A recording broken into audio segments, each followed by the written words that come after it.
শ্রোতা বন্ধুগণ, দেখেন ইনি কি বলতেছে। এনার কথাটা আগে শোনেন, তারপরে আমি কিছু বলতেছি। कि मुसलमान जो है वो सारे के सारे आतंकवादी है। मैं यही कह रहा हूँ, जो अल्लाह को मानता है, जो अल्लाह में भरोसा रखता है, जो मोहम्मद की तालीमों पे चलता है, मोहम्मद की हदीसों पे चलता है, वो सारे के सारे आतंकवादी, एक भी अच्छा नहीं है।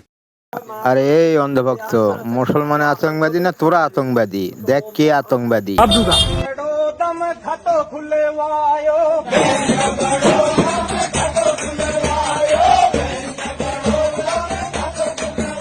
এই অন্ধভক্তরা দেখ, তোরা মুসলমান এই যে গরু খাতে দিস না, যে তুর্গিয়া যে গরু কাটে, যেগুলা কে মুসলমান না হিন্দু? দেখ ভালো করে। কারণ অর্থনৈতিকভাবে এটি সম্পূর্ণ অসম্ভব, কিন্তু তর্কের খাতিরে যদি ধরেও নেওয়া হয়, তবে এই নীতি অনুযায়ী একটি গরু 14 বছর পর্যন্ত মা থাকছে, কিন্তু 14 বছর পর সে কোরবানি উপযুক্ত হয়ে যাচ্ছে কেন? বুড়িয়ে গেলেই কি মাকে কোরবানি দেওয়া জায়েজ হয়ে যায়? এ কেমন অদ্ভুত নিয়ম, এ কেমন ধর্ম? এই একটি প্রশ্নই রাজনীতির মুখোশ পুরো বাংলার মানুষের সামনে টেনে হিড়ে ছিঁড়ে ফেলেছে।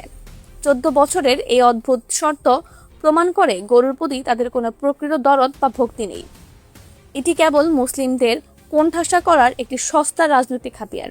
শুভেন্দু অধিকারী ভেবেছিলেন মুসলিমদের ভাতে মারার মতো গরুতে মারবেন, অথচ বাস্তবে মরছেন তার নিজের